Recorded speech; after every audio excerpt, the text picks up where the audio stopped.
새벽부터 이렇게 긴 본문 읽는 거 쉽지 않죠? 예. 그런데 여러분 기억하십시오. 우리가 말씀을 읽는 것에서부터 이미 설교는 시작된 것입니다. 예. 가장 정확한 설교죠. 말씀 자체가 전하는 그 말씀을 듣는 것이 가장 정확한 설교가 될 것입니다. 어, 여러분 우리가 이 24장을 읽으면서 보니까는 어떤 하나의 사건을 되게 구체적으로 묘사하고 있죠. 그리고 그 사건과 관련해서 많은 인물들이 등장하고 그 인물들의 등장에 맞춰서 그 인물들의 어떤 성격들을 보여주고 있습니다. 여러분 성경이 오늘 이야기하고자 하는 것은 1절에 우리가 읽었던 말씀에 1절에 이미 선언을 하고 있어요. 그 주제를. 1절만 다시 보신다면 아브라함이 나이가 많아 늙었고 여호와께서 그에게 범사의 복을 주셨더라. 자, 이제 이 말씀을 읽어 보니까 어떻습니까? 아브라함이 이제 인생 거의 말년이라는 거죠. 이제 떠날 때가 다 됐다는 것을 본인도 알고 주변의 모든 사람들도 아는 거예요. 그래서 떠날 준비를 하고 있는 그 중에서 가장 중요하게 여기는 후손을 위한 일들을 하고 있는 것을 봅니다. 그런데 이렇게 인생의 후반부 이제 마무리하는 이 단계에 성경이 꼭 어떤 인물들에 대해서 그 인생을 평가해 주는 표현들을 하고 있습니다. 근데 보면은 1절 말씀에 보면 이렇게 평가합니다. 여호와께서 그에게 범사의 복을 주셨더라. 아멘. 여러분, 우리 인생의 결말부에 갔을 때에 여러분 우리의 인생도 이렇게 귀결되는 은혜가 있기를 축복합니다. 여호와께서 나에게 범사의 복을 주셨습니다. 예. 여러분 아브라함의 인생에 참 수많은 일들이 있었던 것을 성경에서 쭉 기록을 해오고 있습니다. 이런저런 우여곡절이 참 많았죠. 여러분 그러한 사건들을 통해서 어린아이와 같고 철부지 같았던, 실은 아브라함이 원래부터 뭐 모태신앙으로 쭉 신앙교육을 잘 받았던 인물이 아니잖아요. 어느 날 갑자기 집안의 종교가 바뀌고 하나님이 떠나라 해서 고향과 친척집을 떠나고 이런 인생이 급변하는 상황을 마주하게 됩니다. 그러면서 전혀 잘 알지 못했던 하나님에 대해서 알아가는 사건들이 거듭거듭 되어지는 것이죠. 그 가운데는 분명히 그런 좌충우돌하는 모습이 있었습니다. 아내를 누이라고 속이면서 팔아 넘겨야 되는 이 남자로서의 비참함, 그런 것도 이제 아브라함이 경험하게 되고, 기껏 다 우물 파놓으면은 옆에 와가지고 힘 있는 애들이 와가지고 빼앗기고, 이런 일들을 겪으면서 또 때로는 전쟁이 나가지고 군사를 동원해야 되는, 목숨 걸고 전쟁터에 나아가야 되는 수많은 일들을 겪으면서 그 사건 하나하나가, 아브라함이 그 사건 하나하나를 통해서 믿음이 성장해 가는 것을 보게 되죠. 그래서 우리가 어제 읽었던 본문 가운데는 그 결정판인 이삭조차도, 아브라함의 아들 이삭조차도 하나님께 드리게 되는 놀라운 일들을 보게 됩니다. 그것은 그냥 우리가 인간적 차원에 보면 어떻게 자식을, 어제 그 공동체 성경 읽기 본문을 우리 아이들하고 같이 읽으면서 우리는 말씀을 읽고 이제 아이들과 같이 읽은 말씀에 대해서 무엇이 느껴지냐, 무슨 생각이 드냐라는 주제로 같이 이야기를 나눕니다. 아이들이 정말 핵심적인 질문을 했습니다. 엄마라면 어떻게 하겠어요? 엄마라면 이렇게 아브라함처럼 우리 갖다 바칠 거예요? 막 이렇게 전곡을 찌르더라고요. 예, 참 대답하는데 진땀을 뺐습니다. 예. 이런 대화들이 결국에는 그 아이들의 신앙이 하나님 말씀 붙잡고 씨름하게 하고 고민하게 하고 성장하게 하시는 은혜가 있는 것이죠. 여러분 그러므로 우리 인생에서 어떤 사건을 마주할 때, 어떤 사건 사고가 일어났을 때 그냥 어쩌다 뭐 재수 없어서 일어나는 그런 일로 치부하지 마시고 그 사건을 허락하신 하나님이 계시다는 것을 기억하시고, 하나님이 왜 무엇을 위해서 이 사건을 경험케 하셨는가, 하나님의 뜻에 대하여서 묻고 그것을 발견해 나가는 경험들이 쌓일 때에 그 믿음이 성장하게 되는 줄로 믿습니다. 여러분 우리가 무언가를 배울 때 배움으로 성장하잖아요. 근데 무언가를 배울 때 여러분 가장 확실하게 배워지는 방식이 뭐가 있습니까? 책을 통해서, 뭐 강의를 통해서, 이런 것들을 통해서 우리가 배우고 성장할 수 있지만 가장 분명한 것은 경험이에요. 경험. 그래서 삶의 경험을 무시하면 안 되는 거예요. 그래서 여러분, 때로는 이 새벽에 아이들을 깨워서 이곳에 데리고 나오는 게 너무 학대하냐? 뭐 이렇게 생각할 수 있지만, 여러분 무엇을 하고 있는 겁니까? 자녀들과 함께 새벽에도 나와서 이렇게 하나님께 기도할 수 있는 거구나, 이렇게 기도하는 사람들도 있구나라는 것을 경험시켜 주는 것이죠. 아이들에게 경험이 되는 거예요. 그러면 그게 당장은 보이지 않고 사라지는 것 같지만은 어느 순간에 그게 그 아이에게 힘이 될 때가 있습니다. 그리고 힘들 때에 기도의 자리를 찾게 되는 그런 놀라운 은혜가 있는 것이죠. 예. 여러분, 우리가 공동체 성경 읽기를 뭐 목장별로 개인별로 뭐 하지만은, 여러분 제일 좋은 것은 실은 가정에서 식구들이 함께하는 거예요. 함께하면서 말씀을 읽고 그 말씀에 대해서 같이 나누고, 대화 자체가 말씀을 주제로 하는 대화예요. 드라마 주제가 아니라 말씀을 주제로 해서 대화를 하는 그 경험치들이 쌓이다 보면은, 여러분 이 아이들이 어떻게 자라나겠습니까? 하나님에 대해서 무시할 수 없는 인생, 하나님을 의지할 수밖에 없는 인생이 되지 않겠습니까? 우리 자녀들에게, 여러분들의 가족에 그런 놀라운 은혜가 있기를 주님의 이름으로 축복합니다. 여러분, 아브라함의 신앙은 복으로 귀결되고 있습니다. 여기서 복을 주셨다라는 것이 원어로는 바라크입니다. 바라크. 여러분, 그 바라크가 이 아랍어 발음이 히브리어 발음이지만은, 여러분 이게 영어식 발음이면은 버락입니다. 버락. 버락하면 누가 생각나요? 영어 이름 가진 사람 중에 버락 오바마가 생각나죠. 그 뜻이에요.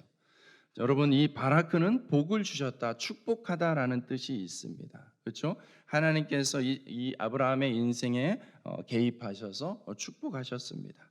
또 이 바라크라는 단어 안에는 무슨 뜻도 있냐면 무릎을 꿇다라는 뜻도 있어요. 무릎을 꿇다. 그러니까 축복받는 거하고 무릎 꿇는 거하고 뭔가 의미적으로 연결되어지는 것이 있다라는 거예요. 여러분, 무릎을 꿇는 것은 어느 때 무릎을 꿇는 거예요? 오늘 이 맥락에서 보면은 무릎을 꿇는다는 것은 여러분 기도할 수 있다라는 거예요. 기도할 수 있다라는 거. 그러므로 여러분, 오늘 하나님께서 이 아브라함의 인생에 범사에 복을 주셨더라, 바라크하셨더라, 그것은 아브라함이 하나님께 무릎 꿇게 하셨다는 거예요. 여러분, 무릎을 꿇을 수 있다는 것, 기도할 수 있다는 것 자체가 우리에게 복이 되는 줄로 믿습니다. 여러분이 이 자리에 나와 있는 것이 여러분 이미 복된 자리에 나와 있는 줄로 믿습니다. 여러분, 우리가 그냥 누군가에게 무릎을 꿇다 했을 때 어떻습니까? 그에게 굴복하는 것이고, 그 앞에 이제 엎드리는 것이고, 그 앞에 의지하는 것이 되는 것이죠. 그 의미를 담고 있는 것이죠. 여러분, 기도를 무릎 꿇는다라고 표현할 때에 여러분 그 안에, 기도 안에 그것이 담겨져 있는 거예요. 하나님 앞에 굴복하는 거예요. 하나님께 의지하는 거예요. 여러분, 기도는 그겁니다. 기도는 기도의 자리에서 하나님을 만나면서 여러분 하나님을 막 설득하려고 하는 것이 아니라, 그런 식으로 접근해도 되지만 여러분 결국에 기도의 본질은 하나님 앞에서 굴복하게 되는 거예요. 하나님을 의지하게 되는 거예요. 여러분, 그러면서 아브라함이 귀한 고백을 합니다. 4절과 7절 말씀에 보면 내 아들 이삭을 위하여 아내를 택하라 라는